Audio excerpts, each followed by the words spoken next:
Scarpins Avenue.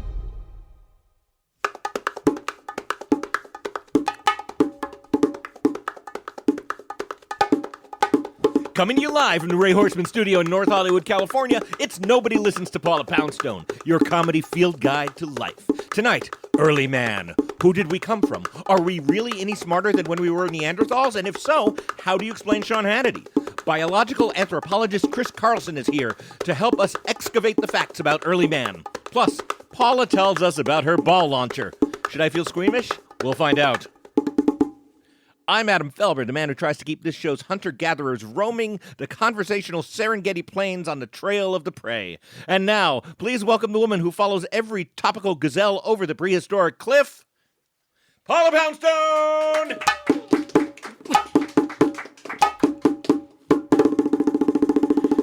Welcome, Paula Poundstone. Thank you very much. And a warm welcome and thank you to returning champion, tonight's house band percussionist Ian Wurfl. That was terrific, Ian. Thank you. Right. Adam, I just got a ball launcher. I just mentioned that in the intro. I did. I got a ball launcher. What do you mean?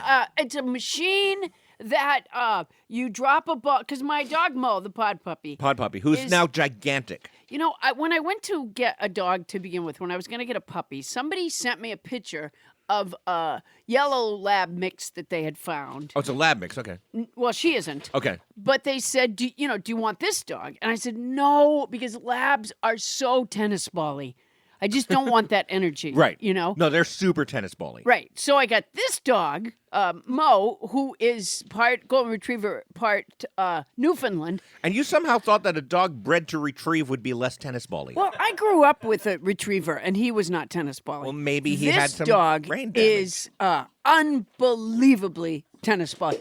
All she cares about all day long is maybe you're going to throw the ball. She I hope stands everybody outside the can hear door her drinking all water day in the long. background because it's an amazing sound. She's preparing her mouth for a tennis ball. That's Really? what she does. She likes to keep it moist so that the tennis ball is nice and slobbery. So anyway, I saw, I don't know, on the internet somewhere, this thing, it's called a ball launcher. It's a machine. You drop a ball in a hole on top, and it shoots out a hole on the side. The fact that there was a machine called a ball launcher on the internet, and you went ahead and assumed it was for tennis balls, is, God bless you, Paula Poundstone. Oh, for heaven's sakes, what's happening over there? The dog is destroying the studio. No, Ray Horseman has decided to do some remodeling, and he's knocking down the roof. He's been studying at the Bonnie Burns School of Crinkle. All right, so the Crinkle Conservatory. I asked Wendell if he would order the ball launcher off the internet, and he was like, I'm not doing that. He said, that's going to be a cheap piece of Chinese shit. It's not going to work. Or if she gets the balls too wet with her mouth, it's going to break a day after you get it. I'm not going to do that. Wow. I wasn't asking him to pay for it. So I managed to... I know Wendell, and he doesn't really sound as much like Wilford Brimley as you just made him sound. No, but he's very negative. Oh, yes, He's a member of the Negative Club, and apparently he's preparing his keynote speech for their next meeting. Oh, wow, that's and quite it's an about it's about the ball launcher. So How does he feel about? The dog has too much. The ball gets too wet from the dog's mouth. I said, Wendell, any dog has. Any dog has spit in its mouth, so that would be they would already know. So anyway, They would take that into the design. I would philosophy. think. So we get this beautiful ball launcher came over from China, and he was away at the time when it arrived, and so I had time to train the dog to learn. Because you have to train the dog to drop their own ball. So it's not it's not just like a tennis ball serving machine. No. The dog actually drops the ball back in. Drops the ball on the top. Took me about, maybe 4 sessions, 2 days to teach her to drop the ball. Pretty much the minute she learned to do it, it broke. Apparently, she's got a cheap piece of Chinese shit. She's got a lot of drool in her mouth. I have no idea. I think I have to send it back, but I don't really know how to do that either. I bet you're going to be willing to send it back rather than tell Wendell what happened. I've kept it very quiet from Wendell. No, I think it has something to do with the tariffs. I think this is a Chinese way of getting us back for the tariffs. You know, they're like, we're going to make a very faulty ball launcher. Faulty ball launcher? Yeah, this will I was in a band in college called Faulty Ball Launcher. You were not. Yeah, well. Faulty ball launcher. And then it's been a bad, commercial period of time for me because then I was having a party, and for years I've used like plastic disposable plates. But here's the thing. Right. I go through the trash the following day and take them out. And if they're not broken, I wash them and reuse them. In fact, I even wash them if they are broken because I like it to be nice in the recycle. Wow. But after all these years, it dawned on me, why don't I just buy regular plates since I wash them anyways? So Yeah. I did. I bought Wow. a bunch of, and the same thing with the plastic silverware. I bought a bunch of regular plates. I went to the Bed Bath & Beyond. They didn't have it in stock, so they ordered it for me online. And now I'm in the Bed Bath & Beyond We Keep Emailing You club. You can and just hit unsubscribe on one of those emails. that was my hope. Yeah. But so it came like the day of the party, the day before the party. Of the 40 plates, 9 were broken. Oh. I ordered 40 forks and 30 spoons, and they sent me, 56 spoons and 14 forks. Wow, that's not even close to the right number. It's 70 though. Is the interesting thing. Okay, so Apparently they the stuck count with was right. 70. Yeah, okay. So the guy at the fulfillment place is putting in spoons, and he realized, we don't have enough forks. She ordered 70 pieces of silverware. Yeah. I'll just make up for it with spoons, and they are not the same. As forks? No, No, they're you can't really. different.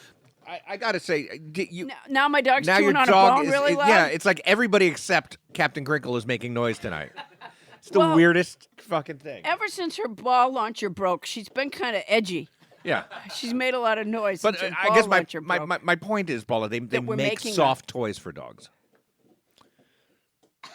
They make toys that make less noise than this big clanky bony thing she's chewing on. She's chewing on a bone. She just found that on our way in. Oh, on Miranda Street. Yeah. There was a guy. It's apparently a drug deal gone bad, and there was a guy laying out there, Right. dead. Right. And thus not using his femur. She just took his bone. All right. Yeah. There's no shame in that. Fair enough. You know what I'm really excited about tonight, Adam? What's that? Is that we have a 100th caller contest. We We're having do? we're having a contest. Our 100th caller wins any appliance from Roger Federer's appliance store. Okay. And a chance to hang out after the game with Adam Felber. Wait, to hang out with me? Yeah, this is fantastic. People are so excited about this. There's so many things wrong with that. I'm Yeah. not even sure where to start. Yeah, But no, this is gonna be. Answer the phone, Adam. Answer the phone. I do not want to answer the phone, Paula. Answer the phone, Adam. Answer the phone. Hello. Hey, Adam, it's me, Mike Boom Boom Bonifant. Hi, Am I Mike. the 100th caller? No, you are not, Mike. You're the first caller. And again, I don't know how you're calling a pre-recorded show. I was so hoping I was going to be the 100th caller, man, because I already hang out with you after the game, but We never hang out, Mike. I'd like a big refrigerated beer chest where it plays AC/DC when you open the door. And you think that might be available at Federer's? Exactly. That's what I could get from Federer's. It's not Federer's, it's when you open Federer's. the lid, it plays AC/DC. It's going to be so fucking cool. It's not, and it Yeah. doesn't. And you're not the 100th caller, Mike. I'm not the 100th caller. Okay, I gotta go. I gotta call back. No, Mike, don't call back. Oh, Paula, what have you done? What have you done? That's, ladies and gentlemen, again, that's the 100th caller contest. Don't do this to me. So call in. Why would you do this? So And it's call just in, and the winner gets to choose anything they want from Roger Federer's appliance store, which is right across the street from us All right, here. and if you're listening, just know that it's called Federer. It's an appliance store that is not affiliated with the tennis champion, and most of the stuff in the window doesn't look like you'd be psyched to come down here and get it. That's right. Call it. It's a 100th caller contest. You Damn get it. anything you want from Roger Federer's, which is an appliance store across the street from us. And also, the winner gets a chance to hang out with Adam Felber after the That's game. not up. Don't call if that's what you want, because if it's Mike or Winnie, I would rather not. Okay? I'm very Anybody busy. can call, Adam. Okay. Anybody can call. It's a 100th caller. we should So we're gonna discuss take this the- at our We're going to meetings. take the 100th This caller. is the kind of thing that we should have talked about beforehand. Your No, enjoyment this level was- is I am is so excited unseemly, about Miss this Poundstone. contest. I Yeah. know there's a buzz, certainly on Miranda Street. Sure there is. About this contest. Why don't you just tell me about your call car, in. Paula? That's 100th. Oh, you know what? There's a bad smell in my car. Yeah. It's like a fruity smell. Wendell thought that I had eaten an apple and left part of it under the seat. Oh, I know what that smell is. That was his theory. Do you know what it is? It's I know how an disgusting. apple left alone smells. And Oh, it's terrible. apple left alone. Yes, you leave an apple alone The too smell long. of a lonely apple. The smell of a lonely apple is. I have but it's gone on for months. First of all, an apple Okay, would that's have too gone long through for its- an yeah. apple would have. I have no idea what it is, but it's gross, and I don't hang those gross smelling things from my. No, because that just masks an odor. Oh, but like, have you jeez. had your car professionally cleaned? At one time or another. No, Not by- since the fruity smell appeared. not by a car wash guy, but by a lawyer. Okay. Not talking about that. Yeah, it's professional. Yeah. However, Yeah. what I mean is, you I could can't get a doctor to clean my car. You don't want a doctor. I can't even keep a doctor. You You know, want- I have this thing where anytime I get a doctor, they retire Yeah. immediately. Yeah. Yeah. Maybe it's because Well, I've seen how much diet soda you put down. I'm not. Yeah. You know. No, it's, That might it's mean- not a hard job to be my doctor, but they do. They retire right away. All right. You don't have one right now. Do I have a doctor right now? Yeah. No, I don't. Oh. Well, if you want I to be have an eye Paula doctor. Poundstone's doctor, call in. The second caller gets that job. I would love that. I would love to have Adam answer the phone. I don't want to. Adam, answer the phone. Hello. Adam, I can't believe I got thrown the phones to you. Am I the 100th caller? I don't It's me, know. Winnie Feynman. I was going to ask. I didn't recognize your voice, Winnie, because It's me. It's Winnie Feynman. Adam, am I the 100th caller? You're not. I just have to win. If anyone else gets to hang out with you after the game, I'll wear my brassiere too tight for a month just to punish myself. I will. Wow, Winnie, don't I do will. that. I just have to win. Also because I gave you my mother's crock pot and she's really mad. I didn't receive it, Winnie. Ma, I'm going to get you another one. I told you am not to send it to me. I'm asking Adam for it back. I would send it back, but I don't have it. It's important to me that he have it. Winnie, I don't want your mom's crock Ma, pot. I'm going to get you another one. I've almost won. I got to go, Adam. Oh, Jesus Christ, Paula. Honestly, what have you done? What have you done? Oh man, this is going to be an exciting show. This is because gonna- the phone is going to ring off the hook. I just want to die right now. 100th caller, 100th Oh caller. my So God, call this- in. And listen, I've got call nobody in. to protect me. Tony Anita Hull is sick tonight. Yeah. She'd Yeah, run she interference. says she's sick. She went home so she could call in. Oh, boy. So the fruity smell. Yeah. Get I got your a car fruity smell in cleaned my by car. somebody. That's a good idea. Never even occurred to me, honestly. I mean, honestly, why? You could just take it to a car wash. They do interiors at car washes these days. Yeah, that's a good idea. Yeah. You know, I'm a. Or you could get on your podcast and talk about it. Yeah. Yeah. Well, maybe we could just have a 100th caller contest for anybody who wants to clean my car and get the fruity smell out. We ask our listeners to do so much for us. Wendell thinks that it's from. We have these ficus nidida trees out that line our street, and so you can't help but park underneath one. Right. And he thinks it's the berries have dropped down into the engine, and that makes the smell. Well, I was But about to again, say that I think something has happened in the engine, and You it's thought it blowing was in into the your car. engine? Yeah. Oh. Dead body in there or something, or geez, yeah, maybe, yeah. yeah. Because Mo's always trying to get under the hood, the pod puppy. Well, there's So another maybe clue. there is a dead body Yeah, under yeah. there. She's She's probably looking trying to for another pull a femur. bone from there. Yeah. All right. Vocabulary words, Paula. Do you have a You know, vocabulary? I do, Adam. I have a vocabulary word. It was submitted by nobody, Thomas Beck. Oh wow, people are sending us words now. Yeah. The word is gallimaphry. It's a noun that means confused jumble or medley of things, hodgepodge. A hodgepodge. Yeah. I have read that word. I would never have known how to pronounce it. You know what? I've used the word, but Have I you? was using it incorrectly. What were you using it to indicate? I like a wide variety of things. Oh, well, that's in the ballpark. No, but this definition indicates that it's more of a confusion, more of a jumble. Yeah, a of jumble things, of things. A hodgepodge. I was like you might thinking- find in a junk drawer. Well, precisely. That would be a. Here's an example. I'll use it in a sentence. Okay, great. My desk is covered in an impossible gallimaphry of stuff. Gallimaphry. Yeah. You know, I wish my brain had enough horizontal space to house every week's vocabulary words, but they keep sliding off onto my brain floor. Yeah, that's right. Creating a gallimaphry of words. So I've created, and this may surprise you, but a vocabulary song to try yes. to help my memory. Right. And Paula, now listeners are starting to write in and talk about how much they love your song, but Oh, that is so nice. it's to so hear. nice. But again, it's different every week, and thus as a sort of a musical mnemonic device, it does not work. Oh, it's worked for me. It does? Yeah. All right, well then why don't you sing this song without reading the lyrics that you have in front of you? Oh, it doesn't work that well. Well, But, that's what a song that helps you memorize words is about. Well, it takes time, Adam. It takes Okay. time. Okay, All right. well, let's hear it. I mean, I can't sing all of Hey Jude or what's the one, American Pie. Okay. But I can sing parts of them. Do you see Okay. what I'm saying? I hear you saying that you can sing some parts of some songs. That's exactly what I said. All right. Okay. Here's the best I got. Okay. This week's word is glimmer-free. It's a noun that means confused, jumble, or medley of things. Hodgepodge. Oh, shoot. Hodgepodge. Who's podge? Hodgepodge. Last week's word was opsimath. It's a noun that means person who begins or continues to study or learn late in life. Let's be clear, that means older than me. That's a good dig.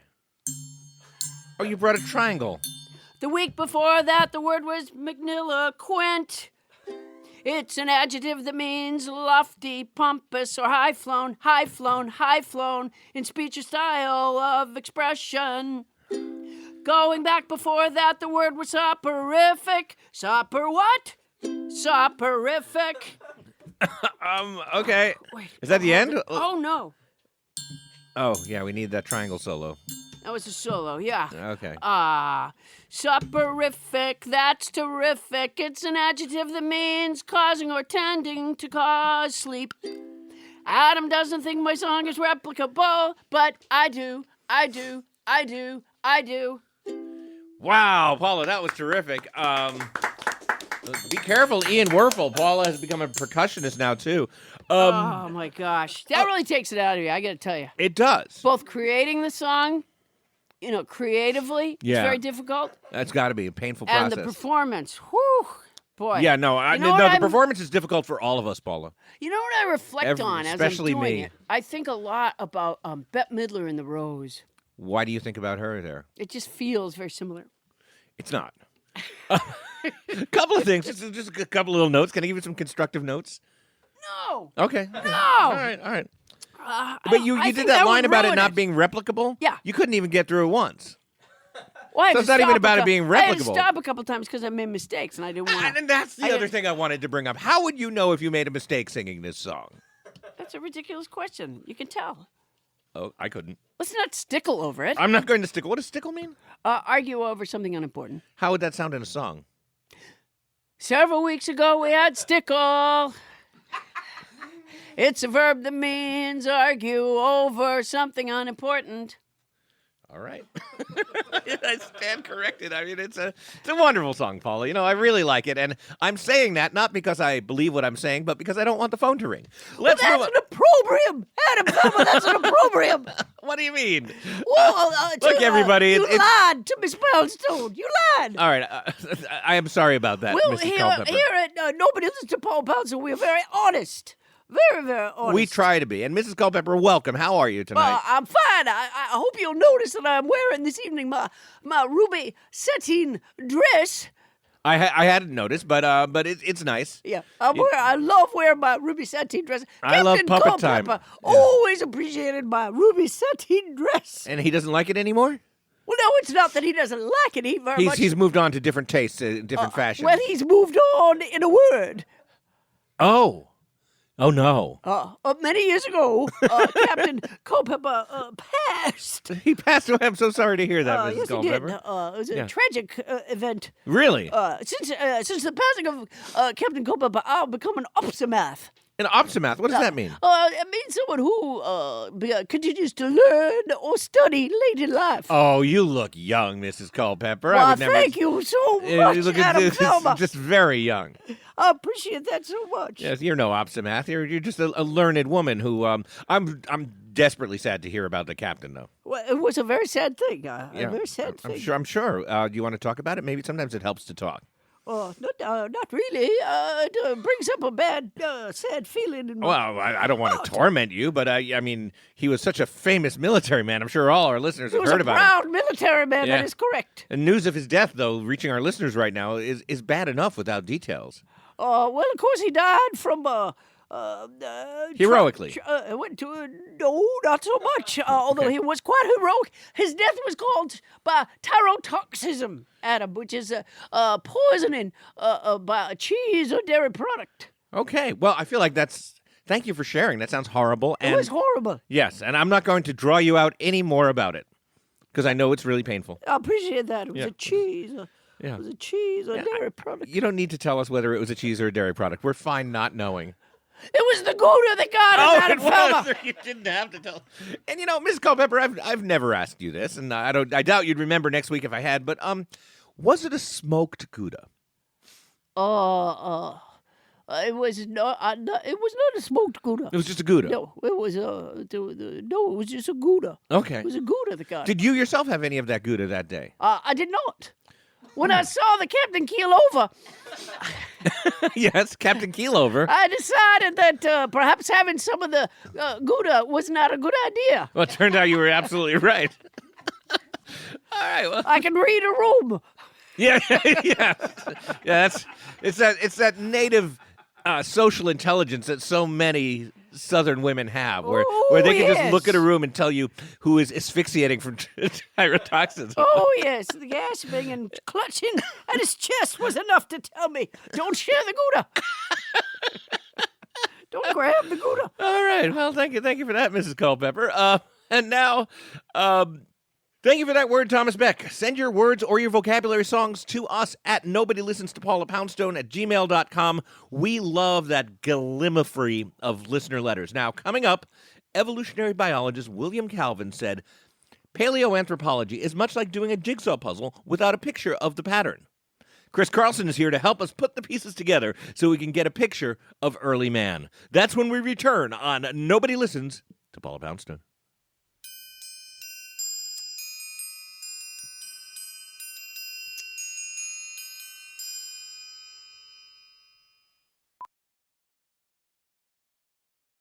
Hey, I'm Andy.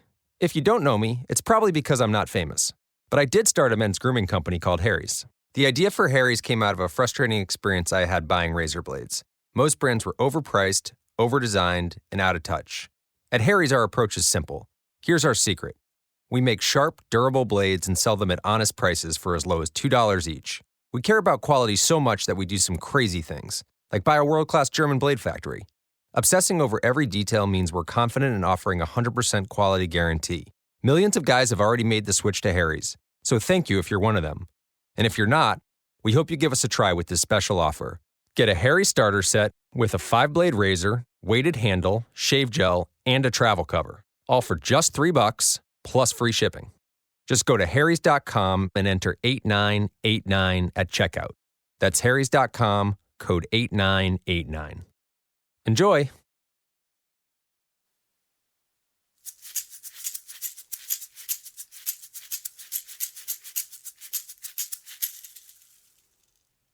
On this day in unremarkable history, Adam said, Eve, of course we'll still be friends. I just think we should see other people.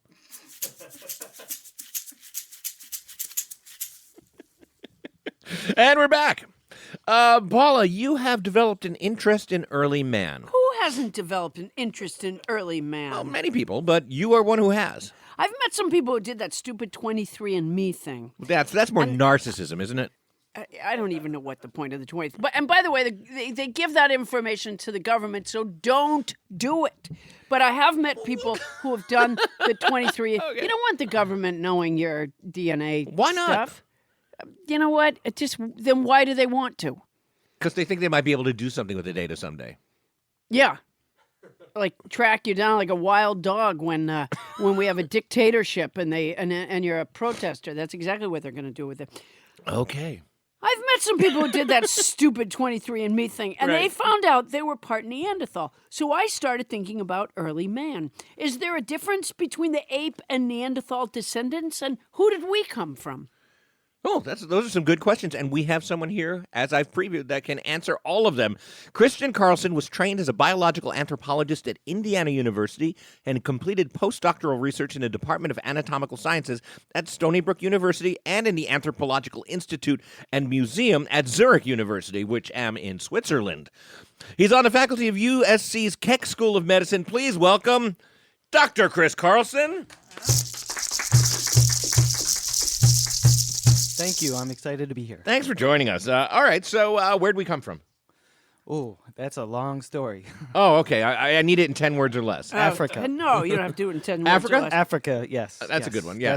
That's where the story begins. Okay. And then it takes a long, winding course. And is there a difference between apes and Neanderthals in terms of lineage? Yeah, so that's really sort of a matter of stage or time. When we branched off, you mean? Yes, yeah. Okay. So Neanderthals, hundreds of thousands of years. Apes and our early ancestors, that's millions of years. Oh. So you're saying we branched off from Neanderthals. But I thought I read recently that we actually have a lot of Neanderthal in us. Well, this is very much a contentious issue. Right. Right now it's happening, right? Yes. Like What do you you're mean it's getting happening? in fist fights daily at USC. Yes. And the conventions. Wait, Kris, when you say it's a contentious issue, between whom?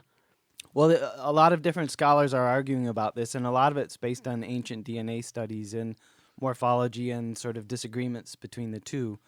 But based on the ancient DNA evidence that we have, Neanderthals originated probably in a line that split from modern humans about 300 to 500,000 years ago. Okay. But apes, that is, of course, That's millions of years ago. Yes, Yeah. we're all apes, by the way. So Neanderthals would also be apes. All humans and human ancestors are apes. So you as say when well. you're talking about the million years ago split off, you're saying between, even though we're technically apes, we split off from what we now look at as apes. Yes, as- so our lineage and chimpanzees would have split about 7 or 8 million years ago. Oh, That was I a love difficult the split. idea of being ape. I don't know. It just makes me feel good. How do we find out about? I mean, how do scientists learn about early man? I mean, is it like black hole stuff where it's all just a guess? It's a lot of careful work out excavating fossils, finding fossils first of all, and then a lot of careful, detailed comparative study, looking at differences in morphology of bones, trying to look for differences in DNA sequences. And how good a DNA sequence can you get of a Neanderthal? Like, how do we know that, as we've learned recently, that humans have more Neanderthal DNA than we had previously supposed? It's you're basically getting small pieces of DNA that you're replicating and then trying to put together a puzzle from about 3 pieces. Oh, okay. But It's small chains. There's no Jurassic Park mosquitoes in amber who bit a Neanderthal out there. it's pretty difficult. Yeah, Okay. it's not full sequences. But I think we don't really have an opportunity to get DNA from much older ancestors than Neanderthals. So that's sort of right now pushing the limits of what we can get. Gotcha. So do you think there's beings before that we were, Oh yeah, yeah. but we don't have that. We don't have like evidence of it. The genetic evidence is not as nice, but we have the fossils. We have quite a nice amount of fossil material. Some as our ancestors going back to 7 million years. Oh wow! But isn't a lot of that disputed? You find what looks like a skeleton of an early man, and then somebody else will figure out, no, that's actually that's not a direct Joe ancestor. from down the street. Yeah, exactly. It's Joe. The dog dug him up. Joe went missing for a while, and now we found him. He just got tired one day, and This is what makes conferences so lively in the debates and the so they have ideas conferences. flying. Yeah, we have conferences where we. Have you been to one of those conferences? I try to go to. Yeah. And what are they called? Well, actually, interestingly, in April there's a big one in Los Angeles here, the American Association of Physical Anthropology annual meeting. And what'll happen? Are there like breakout sessions and stuff? Will there be a catalog of different little talks that you can go to? Yeah. Yeah. So everyone's presenting their research, and it's students and it's faculty, people from outside the U.S. as well. Are you gonna present? Yes. What will you be presenting on? Some work that I'm doing looking at modern human variation in the femur. In the femur. Yes. With the thing Yes. that the pod puppy is chewing on Yeah. right now. Yes. Yeah. Yes. Wow. Yes. Wow. That's why he was growling at you. You were trying to take it from him for your presentation.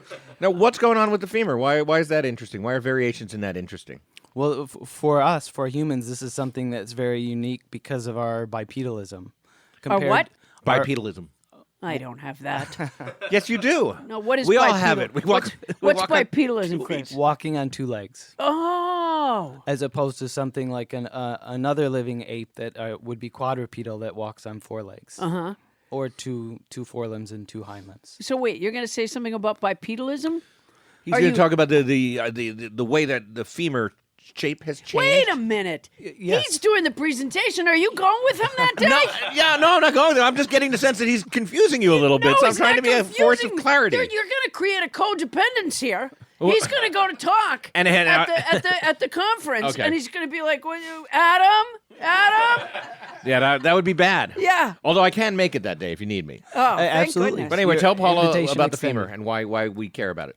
So one of the things that's really interesting is the distribution of bone within the femur. So it's not just how much bone is lost over time, but how the bone is distributed, and that very much reflects how the femur is used. And so this is one way that we can sort of get an idea of what fossil organisms were doing by looking at the distribution of bone within their limb bones. Oh, so like the pattern of the way the bone breaks down over time. If you could figure out how that's due to the way we walk, you might be able to figure out the way that ancient animals walked. Yeah, something like that. Okay. Couldn't it just be that while it was laying there, some of it oozed out? Probably not. No. Okay. That was a nice shot in the dark, though, Poundstone. That was. It just seems to me. I like that you're laying trying there to for a long solve some time. physical anthropology questions just like that. Well, I know that. I know. Is it niacin or is it nitrogen that will decompose? It could be either one. What's the word? Decompose? Yes, bones. I am not going to answer that. That's No, to because him. I'm asking him. Yeah, okay. See, I'm wise getting better of at you. this. Yeah. So it's one of the two that they use to break down bones, right? During the decomposition process, there would be gases like this that would be coming off, but I'm not familiar with actual gases being used to decompose the bones. Fireworks, not fireworks. two words. Yes. See, this is what happens when I don't butt in. Oh my gosh! You're talking about I thought, niacin, and boy, he's talking about fireworks. What a- Go ahead, you two, knock yourselves out. What a great burial that'll make. All right. Which was the group that lived in caves? So the very famous Clan of the Cave Bear series. That was written in the 80s, and the latest book I think was 2011. Yeah.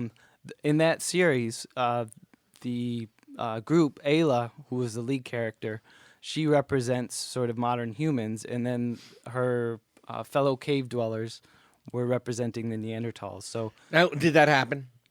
Not the plot of the book, but were early humans and Neanderthals shacking up in caves together?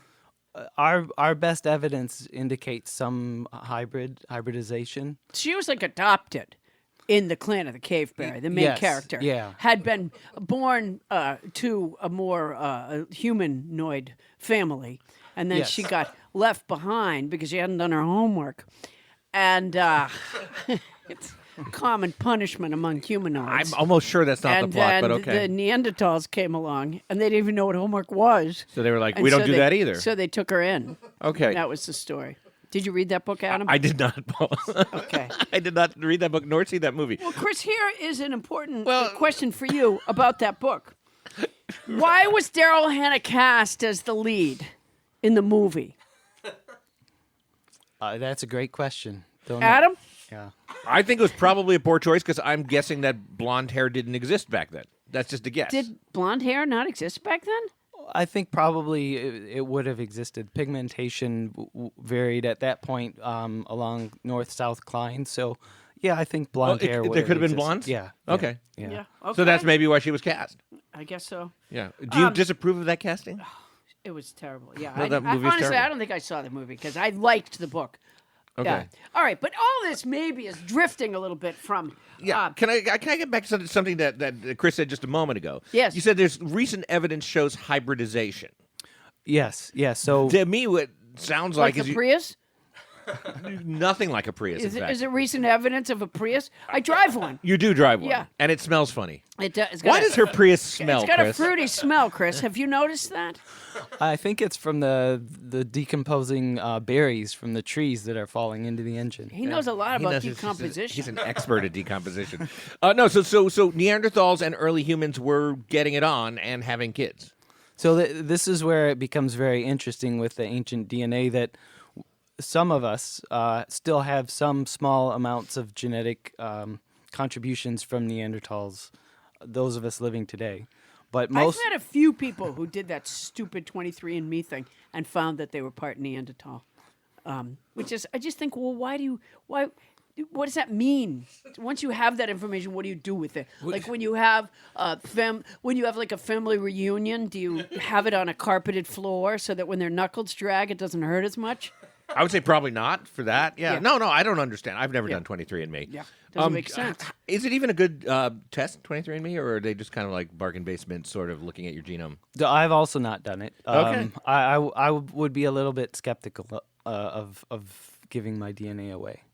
There, Yeah. exactly. But apparently the Neanderthals were just giving it to anybody who asked. So All there right, you so go. they did, though. We're They talking did- about caves full of wadded up tissues. They did.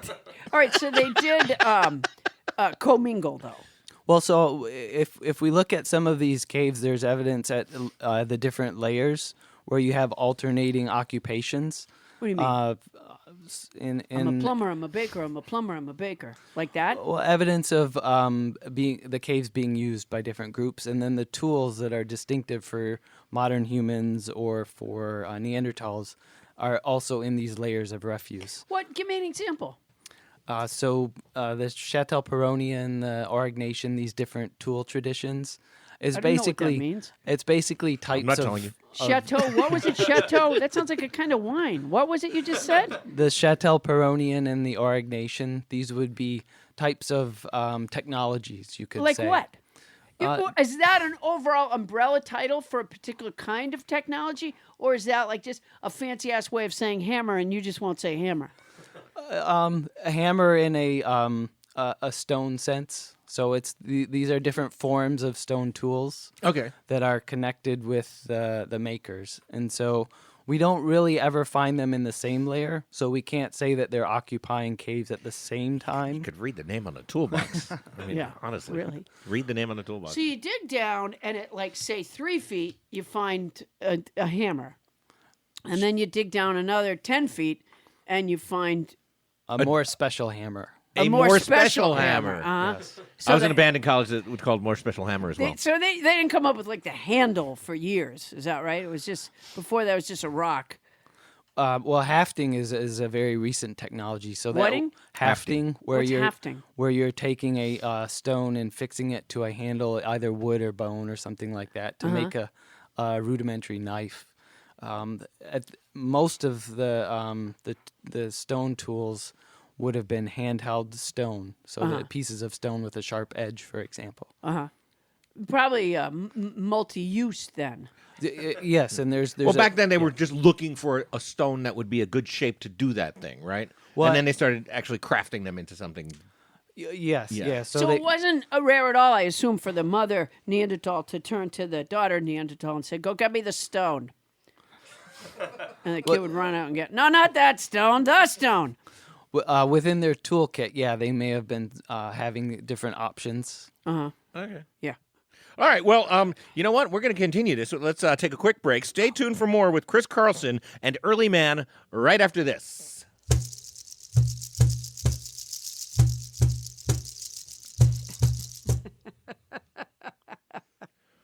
The cat of the week is Zuzu from Los Angeles, California.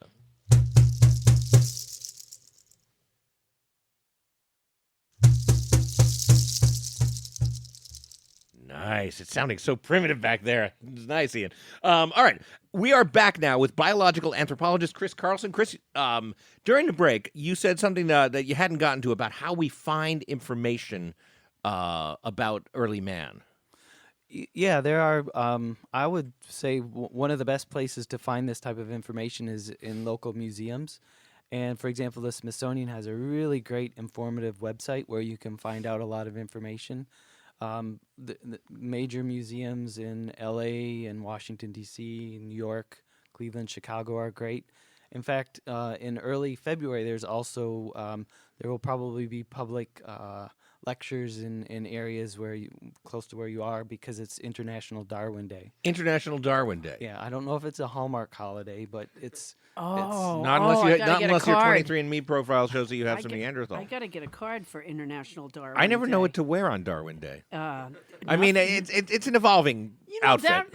The thing about what makes us think that they wore the I don't know, the shift thing with the off the shoulder Are you asking this question based on like Fred Flintstone and caveman movies? Mostly, yes. Okay. But somewhere we came up with that idea, not just in animation. So the skin over the shoulder in sort of like a half Tunic. tunic.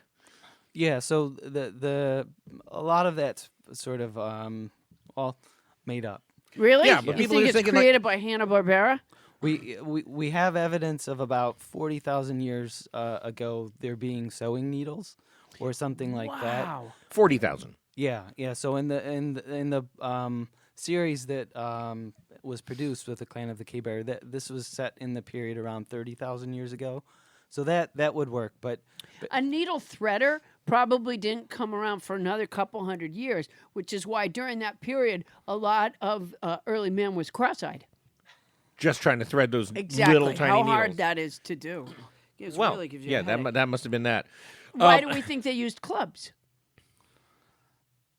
Same thing? Did that get made up too? well, I think there's probably a little bit less evidence for a club per se, but certainly weapons in general. Like what kind of weapons were the early ones? There's pretty rock? rocks. Yeah. So a Sticks, rock but- shaped like a club. sticks, but maybe not quite like those, like a baseball bat, but fists. You're just trying to explain to her that the Flintstones was inaccurate. Is It there wasn't any just evidence the of early Flintstones. neckties? No, not really. Blue neckties? No. Interestingly, some of the earliest evidence we have for clothing comes from some interesting work that's done with looking at evolutionary divergence of lice. So Of lice? the divergence of head lice versus body lice, Oh, and sort of the appearance of body lice. Doesn't look good. No, roughly. no, he means like when they appeared. Oh. So it's. But they are ugly. Yeah. You're not wrong. Yeah. It's been suggested that maybe as long as 170,000 years ago, you see body lice appearing because of the use of maybe early clothing. Why would that make body lice? They're sort of favoring, rather than the head with hair, they're favoring other areas with hair and underneath clothing. Oh. So what is it that lice do differently under clothing that they need to adapt for that? For? Dance. What's different? Dance. They And a dance? lot of lice are very shy. The head lice never dance. Yeah. Yeah. No, they don't. But the underclothing lice, they do like to dance, but they're very shy and they prefer to do it privately. Interesting. Did not know that. Yeah. I suspect it's not true. Chris, so what's different about the lice on your body? What do they need to do differently besides dance? I suspect it's a different microbiome. So it's sort of a different environment that they're used to. But this is our best evidence for clothing earlier than, say, 40,000 years ago. But you haven't found like a fully intact outfit. No. Oh. At what point do you find clothes in these layers? I suspect, well, in these layers, certainly we don't have any evidence for Neanderthals or modern humans of clothing. Because their clothes were so cheap. Yeah, right. Chinese. They broke down They easily. were cheap Chinese clothes. Wendell's They were angry about the still way upset cavemen about the dressed. tariffs. And about when did they invent the wheel? So this is an interesting question because it's around 5,500 years ago, and it's sort of appears in many places at Just once. 5,500 years ago. Yeah. And many Yes. places at once. Surprisingly early, yeah, Eurasia and Mesopotamia. So that would be areas like Syria, Iraq. And it's not quite clear whether it was used for transportation purposes, which makes sense, Or just fun? or pottery wheels. Oh. Oh, that's just plain weird, though. How would someone think of pottery wheel before they would think of, A wheel? yeah? Yeah, Because Is I would that think- another hot it- dispute at your conferences? that one's not quite argued as much, no. Okay. Oh man, I'd like to see them duke that one out. But why did the wheel change civilization that much? It seems to be the go-to thing that people say when they think they know about early man, like the wheel changed everything. Is the wheel the greatest They thing mean the since the invention pottery of the wheel. wheel? So around that period of time is also when the sort of the Neolithic period is ending, and farming has begun to change, sort of radically change how humans organize themselves. So you're saying the wheel really was all that? It, And a bag of chips. It was probably, yeah. Yes, it was probably interconnected with several different factors. And why was the next most important invention sliced bread? It wasn't. It Well, was it's either the it was greatest thing since bag. sliced bread or the wheel. The bag? The bag. Do we have evidence of when they invented the bag?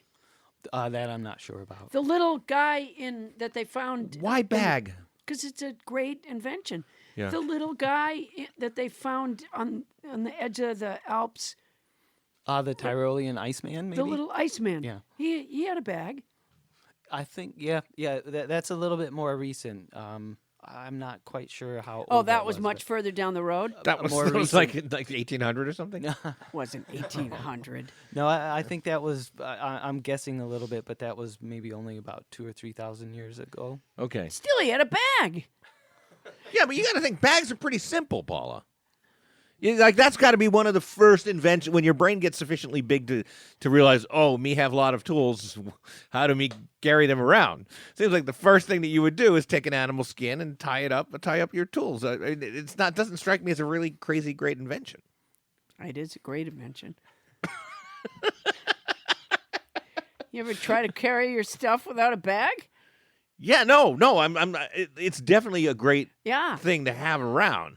Do you want to weigh in on this, Dr. Chris? People are willing to risk destroying the earth with a plastic bag. Right. Because they so want a bag, Okay. right? Yeah. Bags are very important. I'm not saying they're not important. I just don't think they're that You know, you interesting. could not have a car and you could just walk to the store and then walk home again, but you don't have a bag. You are fucked. Yeah, they're useful. They're Yeah. useful. Thank you. Chris, is there any room in the conference that you're going to be at for me to present talking about the bag? There would be no room for conferences, presentations, but you could certainly come and ask those types of questions. Oh, man, would Please I love to don't do that. Pick me. Yes, I have a question. Oh, my Hi. Thank you for asking me, Doctor. I'm from Nobody Listens to Paula Poundstone. When did the bag get invented? I think. All right, it's how a good about fire? question. Where does fire fall in on the timeline of bag, wheel, and sliced bread? So the question there is it a controlled use of fire, or is it sort of just an opportunistic use? I think controlled So- use is kind of where the rubber really hits Yeah. the road, right? That would be much more recent. Like a Bic lighter kind of thing? In the sense of versus opportunistic, because the evidence for earliest sort of use of fire would be close to 1 million years ago. Really? So we're talking to a do long what? time ago.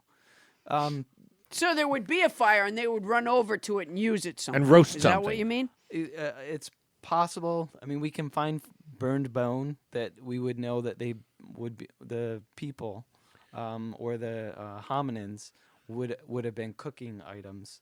But So the hominins. Oh, not burned bone like somebody got hit by lightning, but No, like genuinely burned bones. So the hominins would just Hominids. The hominids. They would sit around a pit with no flame in it, and they'd have some raw meat, and they'd go, "Shit, I wish there'd be a fire soon." And then, like a forest fire would start somewhere, and they'd rush over and cook. Is this accurate? I think that the it's not very well understood how the early use of or transportation of fire. Well, they put the meat in a bag and they ran. They probably would have to run to where the fire was. Right. This is my point. Yeah. And then run from the fire as it spread. Again, we don't have great evidence for how they could have been transporting fire, but we know based on sort of for example, the appearance of burned areas or burned levels in cave deposits, that there was a fire, and with the organic remains of animals, like inorganic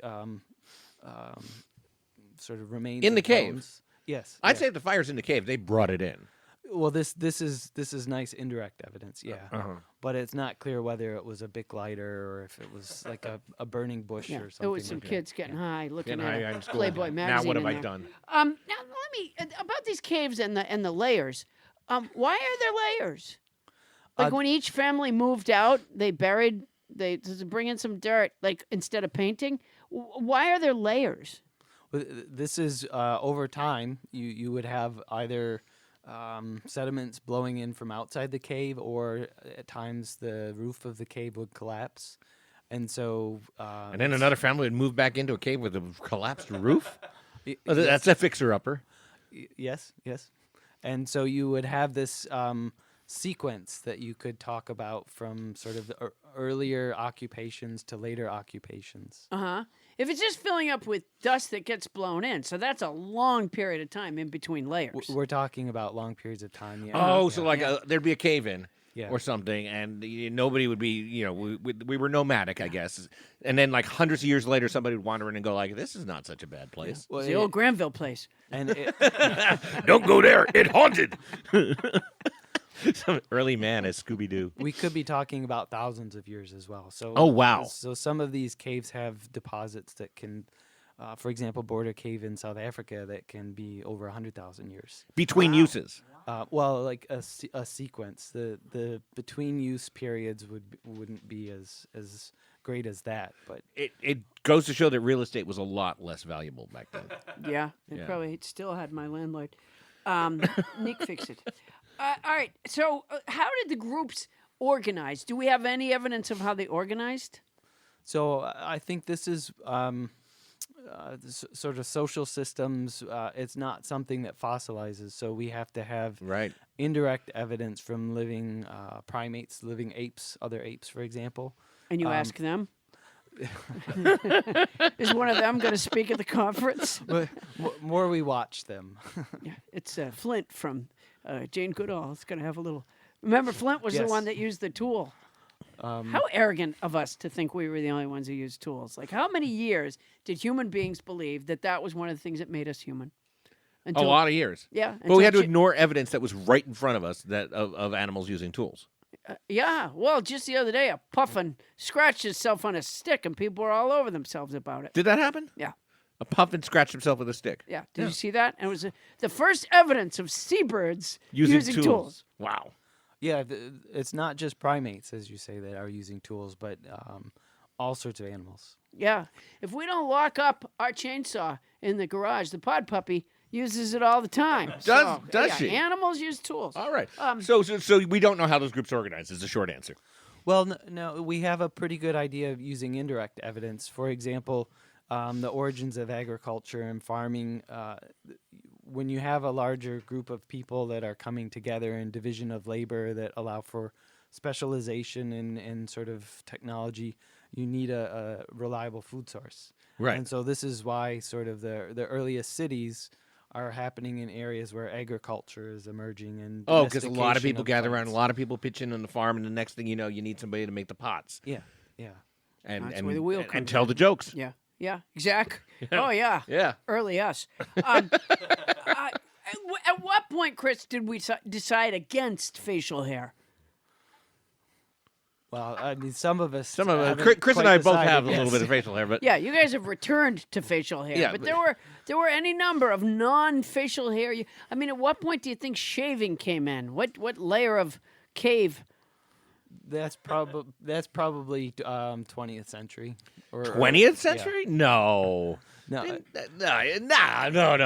No. I've seen plenty of epic films, and a lot of those. Moses alone. Yeah, Charlton He got a Heston. beard later in life. but- Charlton Heston shaved. I'm sure of it. Yeah. Yeah, that's good. That's good evidence right there. no, I don't know how old that goes back, but loss of hair is another question that we could ask, and it's something that sort of You mean loss of body hair? yeah, in general, loss of hair. Not so much on the top of the head, but that's something that humans differ from other apes, for example, is sort of loss of body hair. Oh, that's true, right? I never really thought about that. Huh. You didn't notice that we have less hair than apes, I Paula? just didn't process it.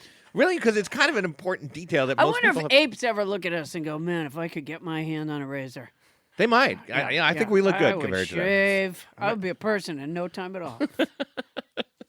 Well, Chris, thank you for helping us understand the origin of species. And now we're going to turn it over to Paula. Paula, what advice can you give our listeners based on what you just learned about early man? Ian, can I have a little Neanderthal music to underscore this summation of what I was able to take in? They find lots of information about early man from digging in caves. They think the depth of what they find indicates the time period from which it came. Of course, keep in mind, things must have gotten a little dull in the caves here and there, and so there was nothing to stop them from digging stuff up and reorganizing it to fuck with future generations. So they think the wheel is fairly recent, only about 5,500 years old. The Wheel of Fortune, on the other hand, is about 5,000 years old. There is no evidence of clothing in the caves. The leopard tunic may have been made up, which doesn't, of course, bode well for the camera with the bird in a clay box who pecks out an image on a clay square and the woolly mammoth dishwasher. Often, the father of early man would take the kids into town on the weekend to run errands. And they'd go to the hardware store where the clerks were knowledgeable. Yes, sir, how can I help you? Do you have anything for digging? We're putting in a basement. Yes, sir, we have some rocks on aisle 4. What's going on? Do you have any tools for scraping? We do, some nice rocks on aisle 3. Do you have any tools for throwing at wildebeests? Yes, sir. We have some fine rocks on aisle 2. Fantastic. Can I get a bag? Not yet. Okay, Kris Carlson is an associate professor of clinical integrative anatomical sciences at USC's Keck School of Medicine, my old job.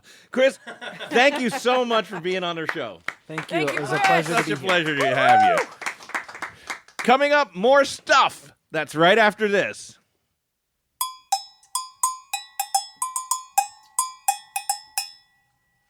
Fun fact, a group of buffalo is called an obstinance, but a single buffalo is called Kevin.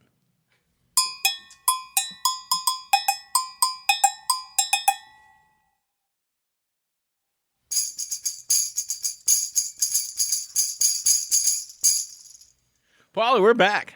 That was quite a journey you took us on there with your sum up of the physical anthropology. I'm pretty sure it's accurate. Yeah, okay. Pretty sure it's accurate. Hello, Adam Philbert! Oh, no. It is French Trump! Look at that. The other hand puppet on this show. French Trump. I am trying to unite the world, not in the fight against despotism, The fart against despotism? not in the fight against despotism. It sounded like fart Poverty, again. Okay. ass, or global warming. I am trying to unite the world in a fight against Joe Biden. Joe Biden. Joe Biden. Oh, Joe Biden. Yes. We've Joe established it. Biden. Biden.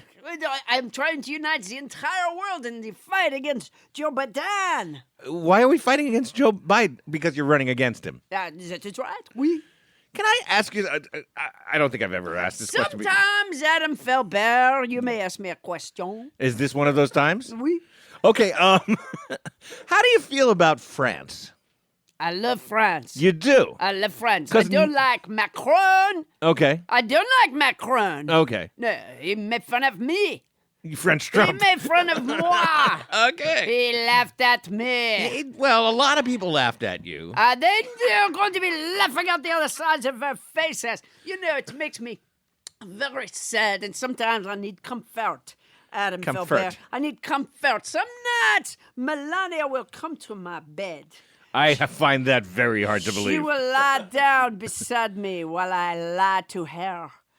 She will lick me all over with her tongue. And then Her what? her tongue. And then I get out of bed and towel off with a moist towelette. Why am I hearing this? When I come back, Melania will say to me, Donald, my tongue is exhausted. Talk dirty to moi. And I will say to her, Oh boy. impeachment, impeachment, impeachment. Those are dirty words I see. to me. And Melania I see. and her tired tongue. And her tired Her tang. tired tongue. Tang.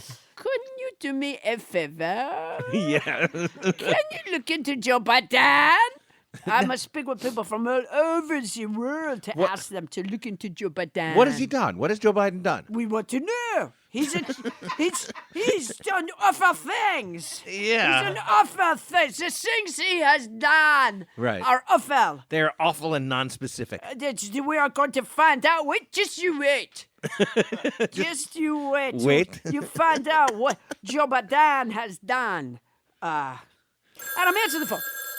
Paul, what? Huh? Answer the phone. Okay, hello. Hey, Adam, I can't believe I got through, man. Am I the 100th caller? Who's this? It's me, Mike Boom Boom Bonfit. Mike Boom Boom Bonifit? Yeah. Oh, my God. Am I the 100th caller? No, you're our third caller. Oh, fuck. I just called to say I'm glad I'm not an early man. Get it, early man? No, I don't get it at all. Comes, you get it? You get it? Wait, early? No, I don't. What is this? Like, early man? What does that mean? You know. No, I don't. What do you mean, Mike? You're glad you're not an early man? Yeah, you know. Early man. The No. last detail. The last detail? Yeah. Mike, you make so little sense to me, but I really don't No, get this man, you one. and me, like, we connect on a different level, you know what I mean? We don't connect on any level. You know, man, that's why I fucking love you. I really do. I wish you'd I don't, stop. You know, like you, I don't know why you work with that girl. She doesn't really understand you the way I understand No, you. Paula You know what I Poundstone mean, man? is a colleague and She's a very close. fucking bitch. Hey, Why now, do Mike, work you with cut her? that out. I don't know why That's you work out of with that's her. out of No, line, man, Mike. Listen, I gotta go. I'll call you back, man. 'Cause Please I will be don't. the 100th caller. Oh, God damn it.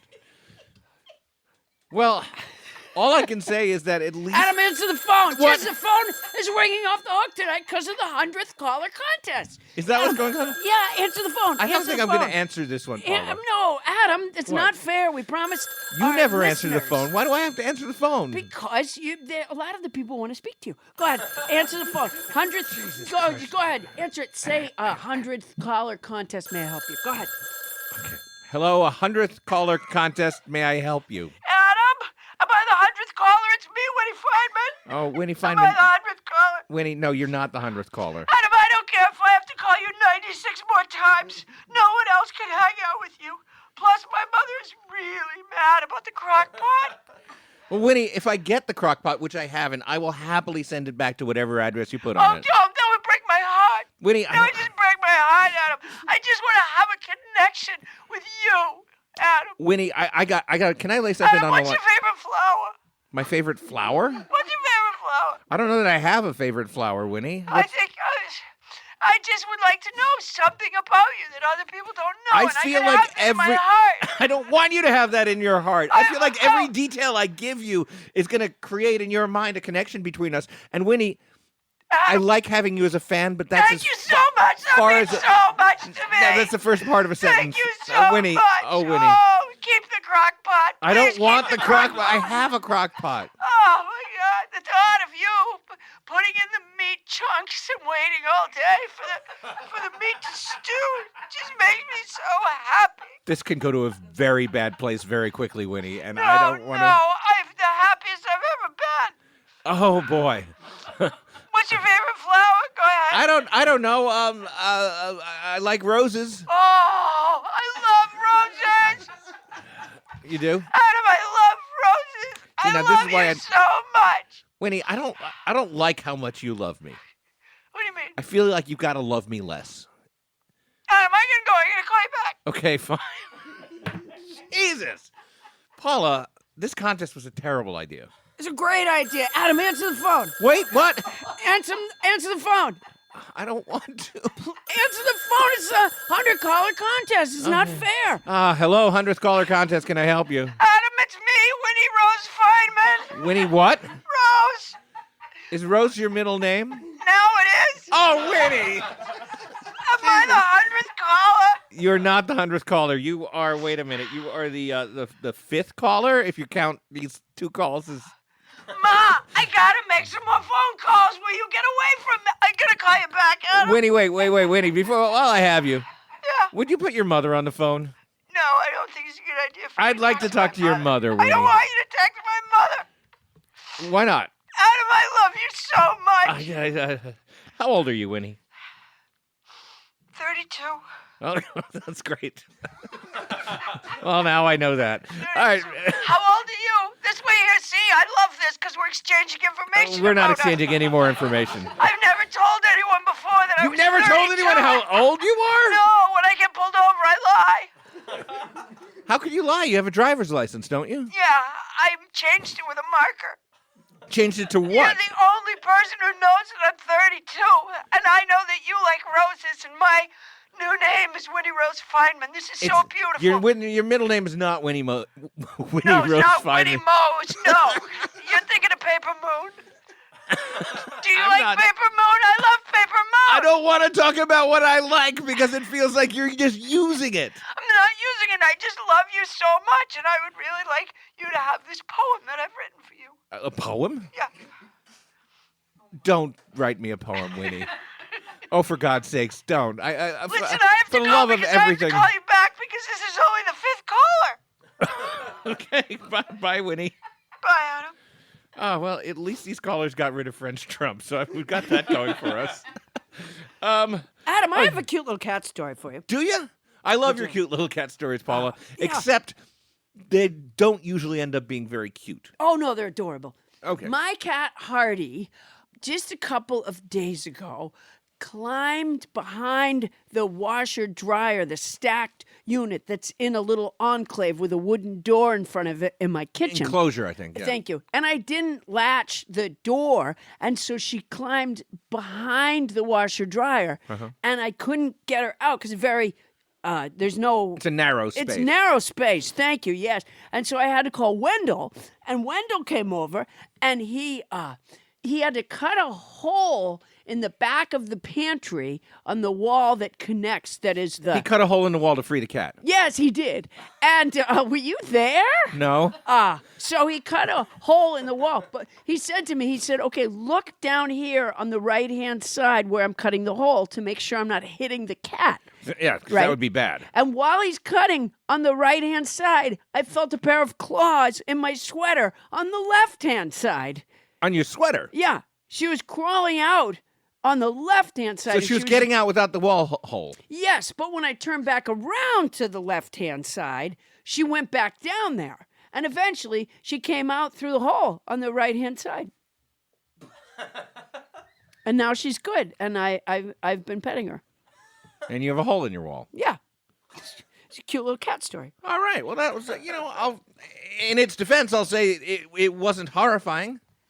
No, if Sometimes I you get hadn't little looked cat on the stories. right side, Oh, yeah. and he had sawed into the cat Yes. with that electric saw, Yeah. that would have been horrifying. Stop sawing when you get to the part of the wall that bleeds. Yeah, Yeah. but she was fine. She was good. All right. Well, a rare happy ending to that. Now, Paula. Yeah.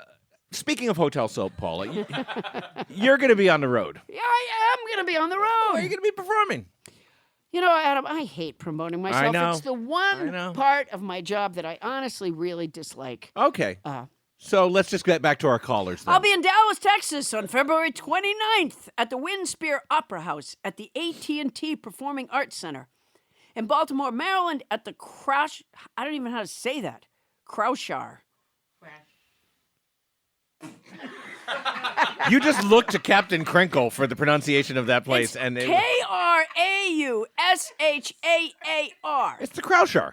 At the Kraushar. Yeah, oh, it's the of Kraushar course. Auditorium. What was I thinking? You're going to be in Baltimore, Maryland You know at the what? Kraushar I Auditorium. don't have eggs anymore, but if I did, Yeah. I would give birth, and I would name my next child Kraushar. Regardless of what gender. I don't think it matters. Do you? Not with a name like Kraushar. No, Kraushar.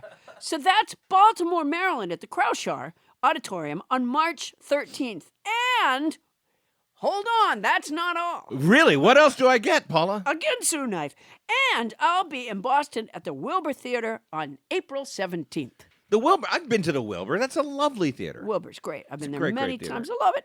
I love it so. Now, let me ask you something. Will Poundstone pussy pillows be available at these events? They will, and boy, is Wendell upset about that. Why is he upset? Oh, because he makes the pussy pillows. Yeah, Wendell makes them in a sweatshop. That is Right. my son's old Your room. son's old room. Now, Yeah.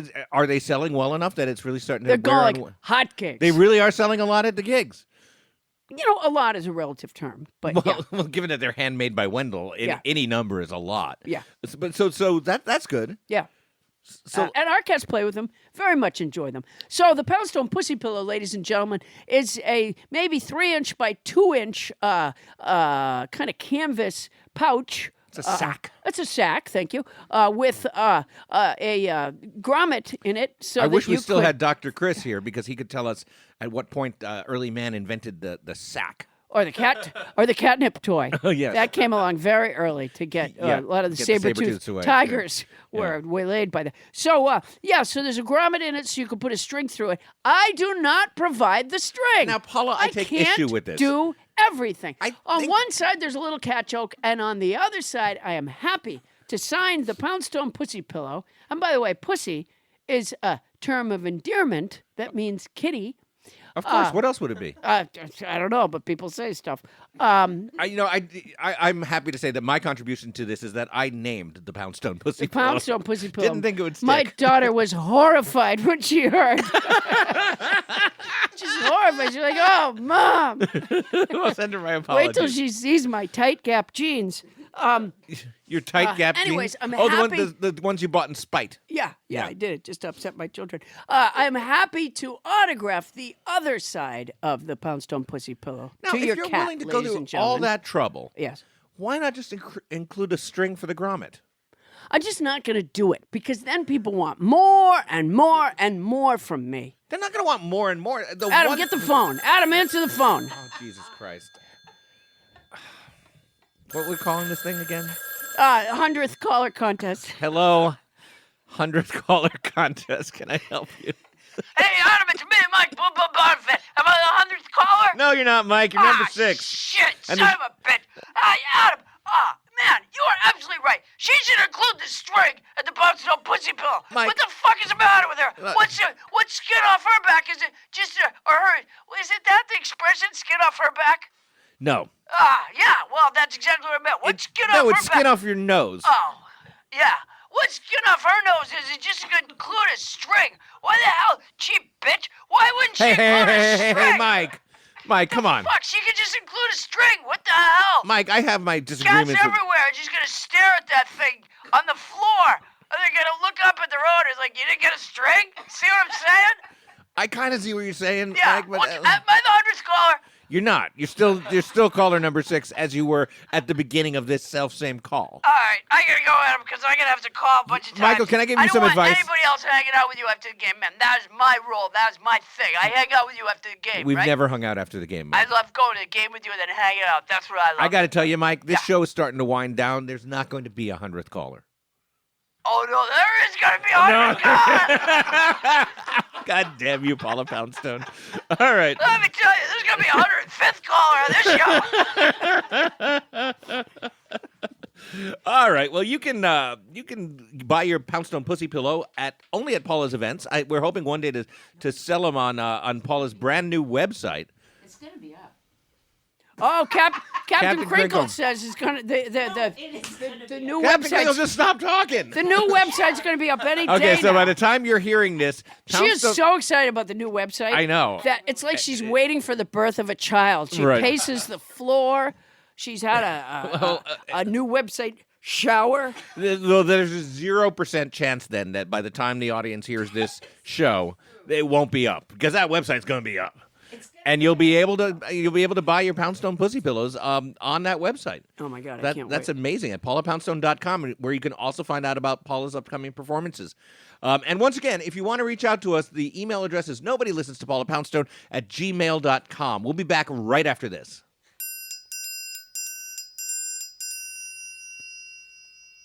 According to climate scientists, we have 9 years and 49 weeks until the Earth begins to become uninhabitable.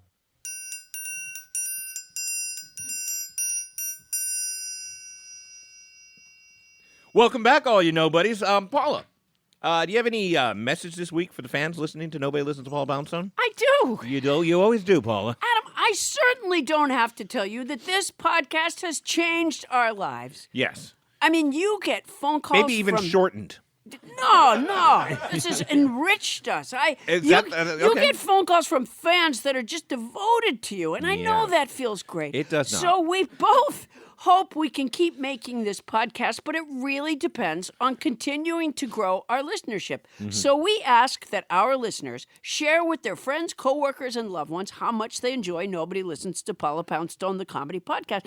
The problem, and I Yes. know you know this, Well, is you do that say it every week. the problem is that many listeners find that an awkward conversation. A So, false premise. luckily, I have created some simple sample dialogue to whip those lumps. All right. Well, what do you have for us this week? Try this. Okay. Listener, you look fantastic. Your hair's grown so much since I saw you last. I'm sorry. I've just been so busy with my new business, Fly Dry.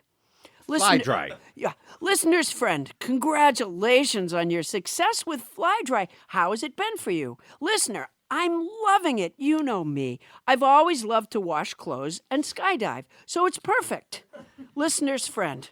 Well, it's such a clever idea. A customer drops off a suit of clothes, a dress, or a uniform that they need cleaned and delivered lickety-split. You wash it, then get in your Cessna plane, fly over the customer's location, put the suit on, and skydive in to deliver the clothes, which dry during your rapid descent.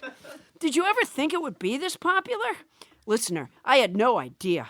We started with a couple of emergency wedding cleanings, dropping through the sky with my head and upper torso buried in a wedding gown with a 5-foot train billowing behind me was great Why advertising. are we doing this? After that, the Washington Nationals baseball pitcher Sean Doolittle got mustard on his uniform before a home game in the World Series.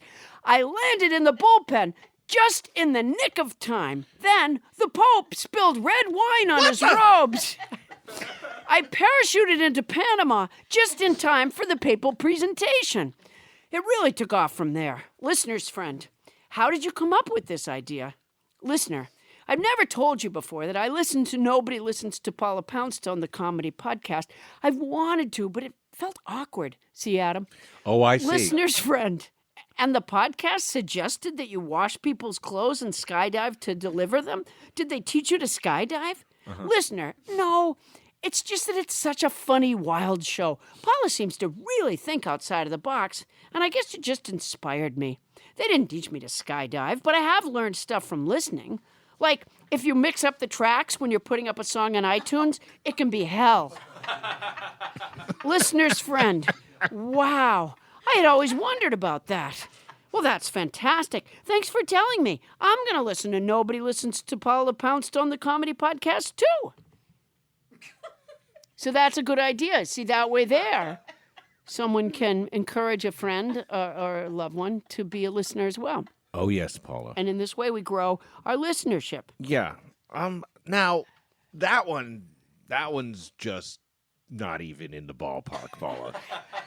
I mean, that's kind of beyond the pale. I mean, sometimes I feel like you're coming up with entertaining dialogue that maybe would be somewhat similar to a situation that somebody might have, but that's... No, somebody might have this. Now that they hear this kind of business is going to pop up everywhere. Oh, 'Cause the wait, well, other this is a new wrinkle then. the You are other thing- suggesting that... Speaking of wrinkles, Yeah.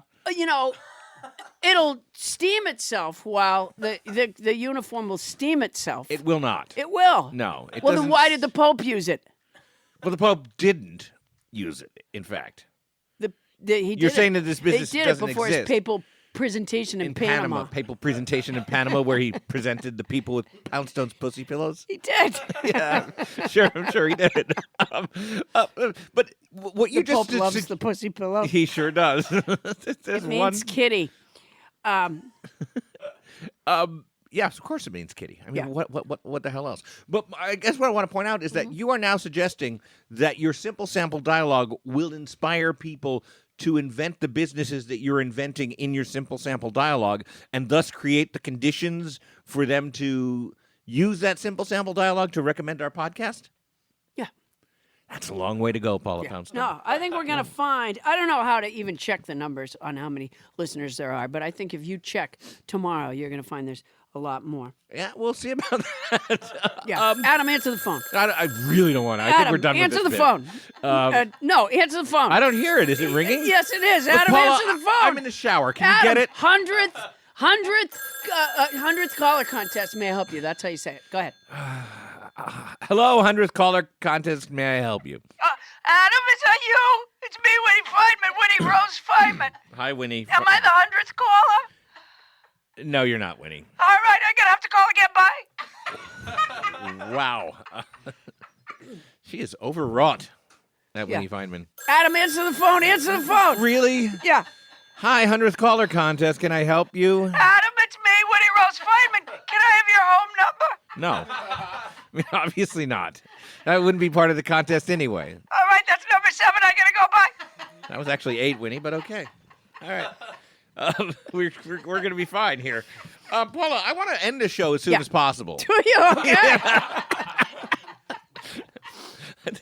I mean, it's interesting because it's only been those 2 super fans calling this week. I was Well, surprised. there'll be other calls, surely. I know. I think You know, the 100th caller contest, it doesn't mean it has to end today. Oh, it does. No, it doesn't. It goes on until we get 100 callers. I don't want that to What, happen are you kidding ever. me? I need to start coming to the meetings more often, I think is what my lesson, my takeaway here. All right, nobodies. Remember again, our email address is nobodylistens@gmail.com. And you can find me and Adam on Instagram, Facebook, and Twitter. And you can find my remarkably soft tri-polyblend t-shirt with the self-portrait on the left breast and the memorable quote on the back at paulapoundstone.com. You know, don't buy both of those things. Don't buy the pussy pillows and the t-shirt. Why? Or you might find yourself ending up like Paula has with her cats piercing her nipples. It just occurred to me. Oh, because the smell of the... Yeah, if you're if we you're will holding... send them separately. Okay, great. We'll send them separately. Yeah, okay. because it is a pungent... The catnip toys are pungent. It's fairly fresh nip. How deep into your 35-pound supply of catnip have you gone now? We're still in the first pound. All right. Yeah. All right, that's our show. Nobody Listens to Paula Poundstone is hosted by Paula Poundstone. And also yours truly, Adam Felber. Produced by Paula Poundstone, Adam Felber, Bonnie Burns, Ken Lezebnik, and Tony Anita Hull. Technical direction by Ray Horseman. Thank you, Ray. And mixing by Michael Hoagie. Hogua. Special thanks to tonight's house band, Ian Wurfl. Hogui. Now that's Wurfl. Thanks to our guest, Dr. Kris Carlson. Security muscle is provided by Tyler, the Studio City Behemoth Burke. Berkey. Transcription services for this show provided by Transcribe Me. For your special Paula Poundstone discount, use code Paula Poundstone when placing your order at transcribeme.com. That's our show for tonight. Won't somebody please listen to me? You couldn't ask me about that contest before the show? You were on board with the contest. We talked about the contest. We never talked about the You were on board contest. with the contest. I mean, I had no idea that all the callers would want to talk to you. Yeah, it's weird. They always seem to. Oh, my God. You know what? I think because for them, you're very dependable because you're on every show. Yeah, that's true. Me, you don't know. There could be a substitute. Oh, please. People could call in and it could be Ellen. Oh, wow. Yeah. No, let's not yeah. do that. That makes them nervous. Scarpins Audio, a podcast network.